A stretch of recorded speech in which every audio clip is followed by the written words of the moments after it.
Hi guys, and thanks for joining us. Today we'll be talking about another missing person case, this time from Skamania County in Washington State. Imagine hiking into a field of broken volcanic rock, lava ridges, and cave-like tubes, when the weather turns ugly and you find yourself stuck in a rain and snowstorm. Traversing the terrain gets tough. You feel like this might be too dangerous, so you ditch the hike and call it quits. But when you try to link back up with your buddy that you came with, he has disappeared. You try to find him, but the weather continues to worsen, and despite your efforts, you need to leave and find help.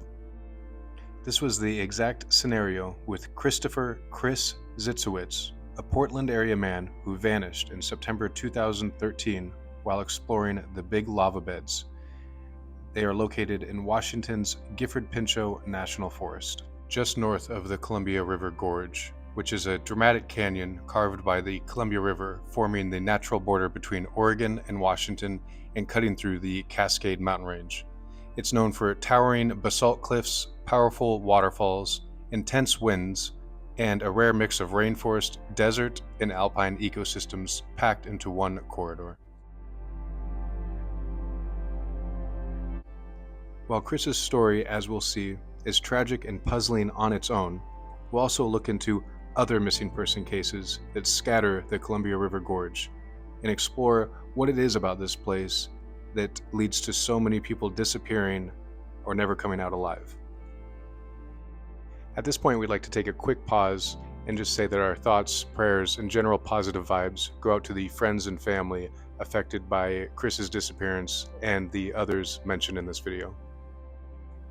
On September 28, 2013, Kris and a friend ventured out to explore the Big Lava Bed. The Big Lava Bed is just southwest of Mount Adams. This unique area of dried lava tubes has a treacherous terrain, to say the least. Kris and his friend became separated while exploring after unseasonable weather came with rain and snow. The Big Lava Bed, even under perfect conditions, is dangerous. Soon after the men were separated and Kris's friend could not find him, he promptly notified authorities and a search effort ensued, including over 100 personnel, along with canines and air support. After a week-long search and no recovery, the effort was suspended due to harsh weather conditions. No trace or any clues of Kris were recovered during the initial search. Kris was 31 years old at the time he went missing. He lived in the Portland area and was described by loved ones as thoughtful and well-intentioned. Like many other cases on our channel, he vanished doing something that he loved, getting out into the wilderness and exploring. And to give you guys an idea of just how rugged the terrain is at the Big Lava Bed, we went out there and checked it out.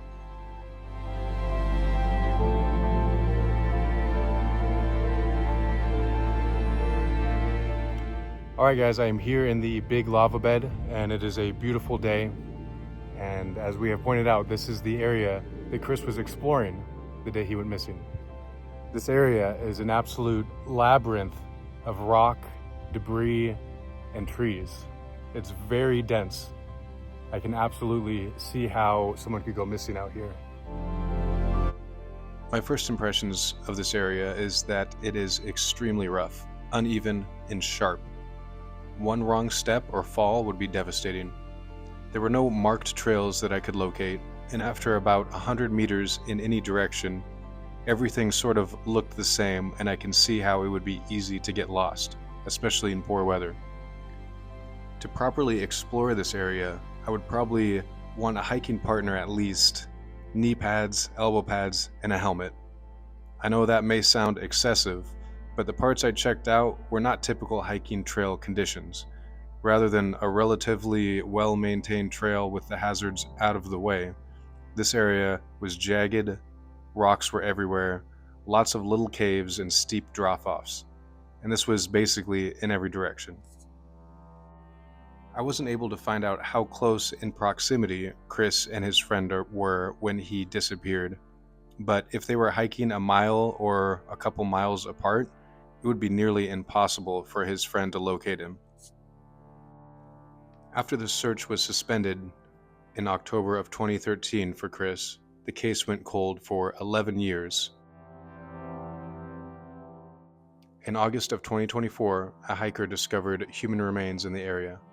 Skamania County authorities indicated the remains were believed to be Kris's. While the remains did not indicate how he had passed, they did at least provide some answers and some closure to family and friends.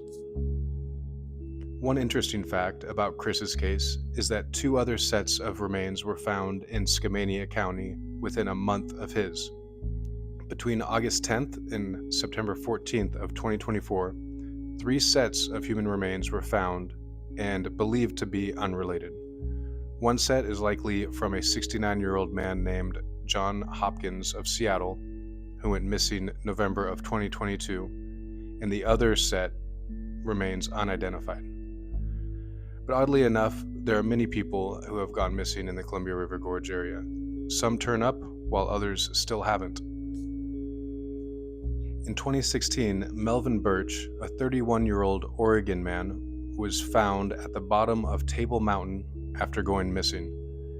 He was believed to have accidentally fallen from the summit, a brutal 700-foot drop. Annie Schmidt was a 21-year-old Portland woman who also in 2016 was found near the bottom of a cliff below Munra Point. She had been hiking, and the fall was also ruled accidental. Alyssa Marie McCrann was a 37-year-old woman from Portland who disappeared from the Multnomah Falls trail area December of 2015. She was last seen going for a run near Multnomah Falls, a very popular and busy attraction on the Oregon side of the Columbia River Gorge. Unlike the previous 2 mentioned, she has not been found. In December of 2024, 2 Portland men aged 37 and 59 who were searching for Sasquatch in Skamania County turned up deceased due to exposure. And these are just a few cases. The list goes on of hunters and hikers whose lives were lost in the gorge. So what is it about the Columbia River Gorge that claims so many outdoors explorers and hikers? The first and most likely answer is that the gorge's landscape is very rugged and varied. Steep canyons, cliffs, dense forests, waterfalls, and narrow trails make navigation difficult. It's easy for people, even experienced ones, to become disoriented or accidentally go off trail, especially when visibility drops or light fades. Another factor that makes the gorge uniquely difficult to navigate is lava beds such as the Big Lava Bed affecting compasses. Due to magnetic properties in minerals within the dried lava, they can cause a compass to drift, the north to shift, and the needle to hesitate or wobble. This can lead to an explorer going off trail or potentially misled. GPS is also potentially affected by the lava beds and caves, the crevices and rocks potentially blocking signals and reflecting signals. Then you throw in spotty cellular service and weather that can change abruptly. People can end up losing their ability to call for help until it is too late. While most of these tragedies can be explained by ordinary circumstances, some think the Columbia River Gorge holds strange properties that may contribute. There's a man who owns an outdoor store in Bingen, Washington, located in the gorge, that has collected stories of missing time, pockets of strange energy, and other phenomenon. His name is James Shubsky, and he has a very interesting presentation on the high strangeness of the gorge area. If that interests you, I recommend checking him out. In the case of Kris Zitzewitz, the simplest explanation could just be the most likely. Lava fields can be deceptively dangerous. Jagged rocks, unstable footing, and hidden gaps.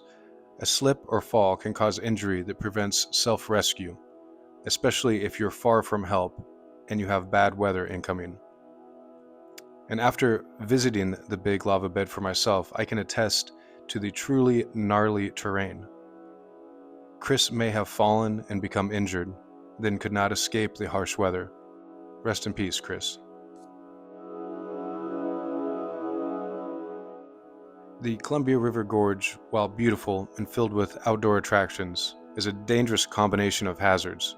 Even experienced hikers and locals familiar with the area are at risk when exploring.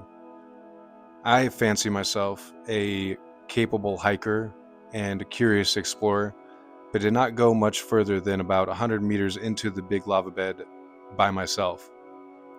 At least in the case with Kris, they were able to recover enough to provide his family with some answers, although bleak.